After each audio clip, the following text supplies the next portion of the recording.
बिस्मिल्लाहिर्रहमानिर्रहीम। अस्सलाम वालेकुम। आपका दोस्त सलमान हैदर। दुआ है परवरदिगार से कि उसने आपको और आपके अहले खाना को अपनी हिफ्ज़ अमान में रखा हुआ। मैंने आपको कहा था ना थोड़ा सब्र करें, और हजरत अली का फरमान भी बताया था कि बहुत कम ऐसा होगा कि जल्दबाज को कामयाबी भी मिले। जी हाँ, जूतियों में दाल बटने का वक्त हुआ नहीं चाहता, हो गया है। जिन तीन अहम तरीन खबरों के साथ मैं आपके सामने आया हूं ना, आप हैरान हो जाएंगे कि एस्टेब्लिशमेंट की मुखालफत में पीपल्स पार्टी मुकम्मल तौर पर आ खड़ी हुई है। सीईसी के इजलास का एलामिया आपको आधा सुनाया जा रहा है, मैं आपको सुनाऊंगा पूरा। जी हां, आर्मी एक्ट है ही नहीं, बना ही नहीं, ऑफिशियल सीक्रेट एक्ट है ही नहीं, बना ही नहीं, यह कहना था पीपल्स पार्टी का। जी हां, यह पाकिस्तान तहरीक इंसाफ के मौक़िफ़ के ऊपर आई है। इसकी तफसीलात से आपको आगे डिटेल में भी बताता हूं। जी हां, हुमायूं दिलावर साहब की रात को ओएसडी बनाया गया है, और खबरें कौन कौन सी हैं, वही हुमायूं दिलावर जिनको 22 दिन पहले पाकिस्तान का सबसे दी बेस्ट जज बनाकर एक छोटी सी ट्रेनिंग कोर्स के अंदर लंदन भेजा गया था, उसी रजिस्ट्रार इस्लामाबाद हाई कोर्ट ने उनको ओएसडी बनाया। और फिर रात गए जराए के खबरें भी कुछ और चलवाई गई कि दरअसल उनकी ट्रांसफ़र पोस्टिंग की क्या क्यों गई है। ये भी बतलवाया गया हमें कि दरअसल उनको ख़तरा किस चीज़ से था, उनका मामला क्या था, उन्होंने खुद कहा था नहीं कहा था। तफसीलात बड़ी इंटरेस्टिंग है जी। और इलेक्शन कमीशन ने बीच चौराहे पे लाकर इनकी हंडिया फोड़ दी है।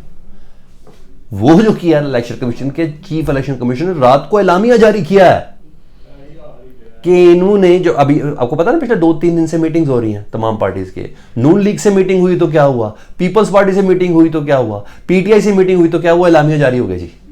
उसकी तफसीलात भी आपको मैंने बतानी। तो चीज़ें बहुत इंटरेस्टिंग है, वीडियो मुकम्मल देखेगा। चैनल पहली बार देख रहे हैं तो चैनल सब्सक्राइब कर दें, इसके लिए बटन है, इसको प्रेस कर दें ताकि मेरा और आपका राब्ता बहाल रहे। मैंने कहा था ना सर, जल्दी नहीं करनी आपने, वक्त हुआ जाता है जी। इलेक्शन में ताखीर कबूल नहीं है, कैटेगोरिकली सीईसी के इजलास के बाद, जिसमें एतजाज़ एहसन साहब भी मौजूद थे और सरबराही आसिफ अली जरदारी साहब कर रहे थे और बिलावल भुट्टो जरदारी साहब कर रहे थे। और उसके बाद ये फैसला हो गया कि किसी सूरत भी इलेक्शन में ताख़ीर कबूल नहीं है, और ये मुतालबा बाकायदा तौर पर इलेक्शन कमीशन को फॉरवर्ड भी कर दिया गया है कि 90 रोज़ में इलेक्शन कराए जाएं आइन के मुताबिक। ये पाकिस्तान पीपल्स पार्टी कह रही है। इसमें कितनी रंगबाजी है, कितनी असल है, आगे बताता हूं मैं आपको।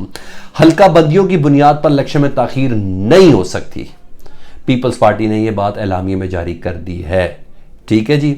14 दिसंबर की इलेक्शन कमीशन ने तारीख दी है कि 14 दिसंबर के बाद हम आपको, मरदमशुमारी के बाद हम आपको तारीख देंगे इलेक्शन के हवाले से। उसके बाद हल्का बंदी है ना जी।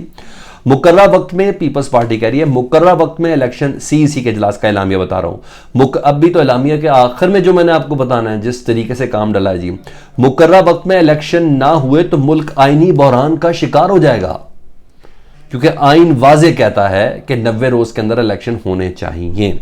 ठीक है। और सीईसी जिस चीज का शक हो उसी चीज पे बोलते हैं। सीईसी ने मजीद एलामिया में कहा कि हमारे कॉल और फेल में तजाद नहीं है। अच्छा, तो ये मुश्तरका मफादात कौंसिल में वोट क्यों दिया था मुराद अली शाह वजीर आला साहब ने कि नए इंतखाबात नई मरदमशुमारी और नए हल्का बंदियों के तहत होंगे? अब यही कह रहे हैं ना कि हमसे गलती हो गई। जी हाँ, वोट क्यों दिया था, इलेक्शन क्यों मशरूत किया गया था नई मरदमशुमारी के साथ? मैं आपको बताता हूँ उसका डील क्या थी। मरदमशुमारी और हल्का बंदी, जी हाँ, मेरा इलेक्शन याद है ना आपको? जी हाँ, ये उस तरह थे। अब इनको आइन वाज़े तौर पर नजर आ रहा है। दरअसल एतजाज़ एहसन साहब ने बताया है कि सर कितना बड़ा हाथ हुआ है आपके साथ। अंदाजा तो थोड़ा हुआ था क्योंकि डील सिर्फ आसिफ अली जरदारी साहब से हुई थी ना, बड़ों की, बुजुर्गों की डील सिर्फ आसिफ अली जरदारी साहब से हुई थी।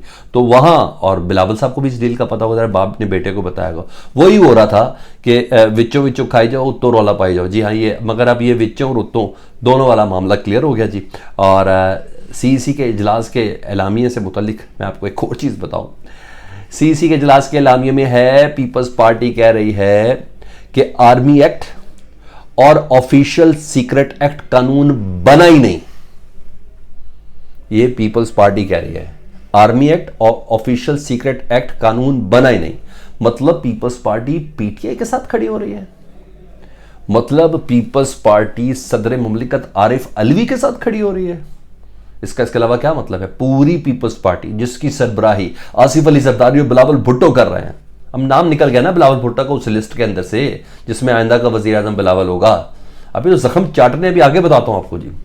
उन्हें कहा ये दोनों कानून बने ही नहीं है। और इसका एक और मतलब है, मतलब पीपल्स पार्टी एस्टेब्लिशमेंट के मुकाबले पे खड़ी हो रही है, क्योंकि भाई सीधी सी बात है, इंतखाब में ताखीर कौन चाहता है? पाकिस्तान की इस्टेब्लिशमेंट और नून लीग। भाई आप मुझे ये बताएं, आर्मी एक्ट कौन लाना चाहता है? पाकिस्तान की military establishment. Official secret act इस मौके पर कौन लागू कराना चाहता है? पाकिस्तान की इस्टेब्लिशमेंट। तो पीपल्स पार्टी यह कह रही है कि ऑफिशियल सीक्रेट एक्ट और आर्मी एक्ट बना ही नहीं, मंजूर ही नहीं हुआ। तो इसका क्या मतलब है कि वो इस्टेब्लिशमेंट के मद्दे मुकाबले आके खड़ी हो, यानी इमरान खान या पीटीआई और सदर आरिफ अलवी के पैरेलल आके उनके साथ आके खड़ी हो रही है। अच्छा जी, ये कोई छोटी बात नहीं है सर। गारंटियां वारंटियां एक्सपायर हुई हैं जिसके बाद हुआ। और मजे की बात सुनो, इनका टफ टाइम देने का प्लान है इस्टेब्लिशमेंट को। थ्रो हो गया, धोखा हो गया ना सर। और मजे की बात, रात गई के एलामिया ने मजीद पीपल्स पार्टी ने जो लफ्ज इस्तेमाल किया था ना, हमारे कॉल और फेल में तजाद नहीं, वो सुने। गेम हुई क्या है? इलेक्शन कमीशन ऑफ पाकिस्तान ने रात को एक एलामिया जारी किया जिसमें उसने इंकशाफ किया कि सियासी जमातों से हमारी मुलाकात हुई। नून लीग ने इलेक्शन कमीशन को ब्रीफिंग दी है कि सीसीआई मुश्तरका मफादात कौंसिल, जिसमें सबके वज़राए आला शामिल थे, कि इजलास में मरदमशुमारी के नतायज और अशात इत्तफाक राय से मंजूर की गई है। ठीक है जी।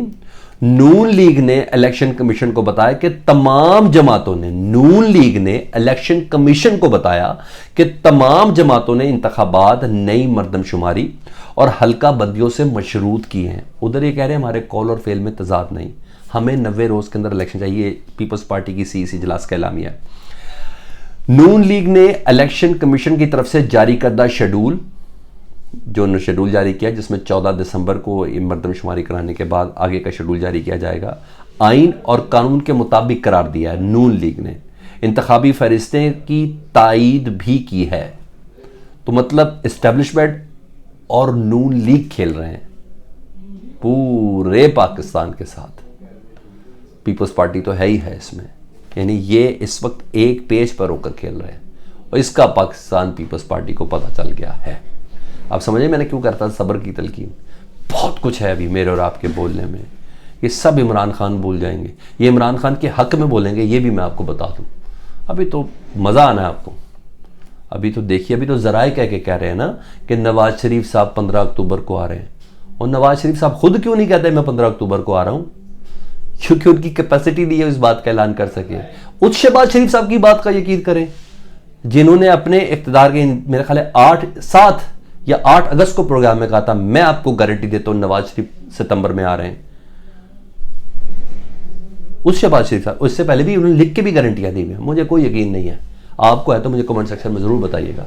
मुझे किसी किस्म की कोई गलतफहमी और ना ही किसी किस्म की कोई खुशफहमी है। ठीक है जी, आप मसीहा समझें तो समझें, मुझे कोई समझ नहीं आती। ठीक है, मसीहा का दलेर होना बड़ा ज़रूरी है। अच्छा, बहरहाल इलेक्शन कमीशन ने भी बांडा फोड़ दिया है। और आपको बताता हूँ, इस्लामाबाद हाई कोर्ट ने एक फ़ैसला किया और रात को बाकायदा रजिस्ट्रार इस्लामाबाद हाई कोर्ट ने नोटिफिकेशन भी जारी कर दिया। तोशा खाना केस का जो ट्रायल कर रहे थे ना हुमायूं दिलावर साहब जज, उनको OSD बना दिया गया। रजिस्ट्रार ने नोटिफिकेशन जारी किया है। मुझे इस तरह खबर तक तो ये लगता है कि शाबाश, अब थोड़ा सब्र कर लो। ठीक है, you did your job in a very good manner. कुछ दिनों में तुम्हें बेहतरीन इनाम भी मिल जाएगा। बस तुम्हारा जो टारगेट जो तुम था वो तुमने हिट कर दिया है, इसलिए उनको OSD बनाया गया। मगर अभी 17 रोज़ पहले इसी शख्स को, हुमायूं दिलावर को, बेहतरीन जज की हैसियत से लंदन भेजा, जुडिशरी का उभरता हुआ सितारा। ठीक है, बेस्ट आदमी करके। मगर ये जब दूसरा नोटिफिकेशन है तो आपको मैं बता दूं, हाँ उसके बाद ज़रा की खबरें आना शुरू हुई कि जनाब उनको सिक्योरिटी के खदशात थे, जिसके बायस उन्होंने ख़ुद कहा था मुझे ट्रांसफ़र कर दें। जनाब बरतानिया में ट्रेनिंग के दौरान भी उनके खिलाफ एहतजाज हुआ था। हाँ मुझे याद है, PTA वाले तो उनका इस्तकबाल करने लंदन एयरपोर्ट भी पहुँच गए थे, हीथ्रो एयरपोर्ट भी पहुँच गए थे। और फिर ज़रा से मुतल्लिक़ और ख़बर आई है कि उन्होंने अपनी ट्रांसफ़र FIA में करा ली है। कुछ भी कर लें, जब इस्लामाबाद हाई कोर्ट का जज अब खुद कह रहा है कि हुमायूं दिलावर ने गलत फैसला किया था, जब सुप्रीम कोर्ट ऑफ पाकिस्तान कह रही है कि हुमायूं दिलावर ने गलत फैसला किया था। इस्लामाबाद हाई कोर्ट का जज अपनी जजमेंट में कह रहा है कि मैं हुमायूं दिलावर वाली गलती नहीं दोहराऊंगा। ये जो गठजोड़ नेक्सिस है ना, ये भी सबको पता है, और ये किस तरह गोंगलों से मट्टी झाड़ी जा रही है ये भी सबको पता है। ये फेस सेविंग है, ये लाइफ सेविंग नहीं है। फीडबैक से मुतालिक जरूर आगा करें। अपना बहुत ज़्यादा ख्याल रखें। अल्लाहुम्मा सल्ली अला मुहम्मद व आले मुहम्मद।